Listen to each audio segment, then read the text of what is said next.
गोमय स्नान एक धार्मिक और सांस्कृतिक परंपरा है जो मुख्यतः हिंदू धर्म से संबंधित है। इसे गोबर स्नान भी कहा जाता है।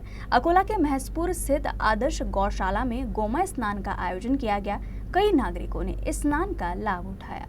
अकोला शहर से सटे महसूर के गौशाला में विशेष रूप से गर्मियों के दौरान गोमय स्नान की निशुल्क व्यवस्था की जाती है। इस गौशाला में लगभग 1400 गाय पाली जा रही है। गोमय यानी गाय के गोबर और गोमूत्र के मिश्रण से बनाया गया स्नान शारीरिक और आध्यात्मिक शुद्धता के लिए महत्वपूर्ण माना जाता है।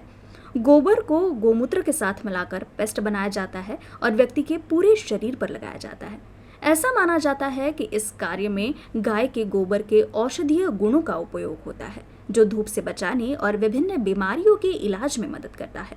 लोगों का मानना है कि गोमय स्नान करने से पवित्रता मिलती है और इससे प्रकृति के साथ साथ समृद्धि की भावना भी जागृत होती है। ये स्नान त्योहारों और समारोह में महत्वपूर्ण स्थान रखता है, जो लोगों को एक साथ लाने, सामूहिक स्नेह को परिपूर्ण करने और समाज के मूल्यों को संरक्षित करने का काम करता है।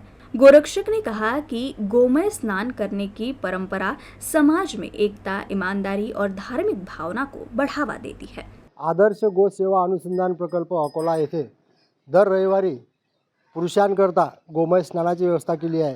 गोमय स्नानामध्ये देशी गाईचं शेण, गोमूत्र, मुलतानी माती, गेरू, हळद याचं सगळं कॉम्बिनेशन करून हा पूर्ण अंगाला लेप लावला जातो।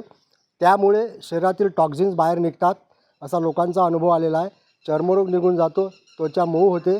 भगवान कृष्णाला सुद्धा पॉयझन झाल्यानंतर शेणाचा लेप लावल्याचा उल्लेख आपल्या शास्त्रग्रंथांमध्ये आढळतो। तसंच दर शनिवारी महिलांसाठी सुद्धा विशेष गोमय स्नानाची व्यवस्था करण्यात आलेली आहे। अशा प्रकारे हे सर्व समाजाच्याकरिता या ठिकाणी विनामूल्य स्वरूपात आपण हे उपलब्ध करून दिलेलं आहे। दर रविवारी आणि शनिवारी अल्पोपहाराची व्यवस्था सुद्धा गोभक्तप्रेमी मंडळीकडून करण्यात येते।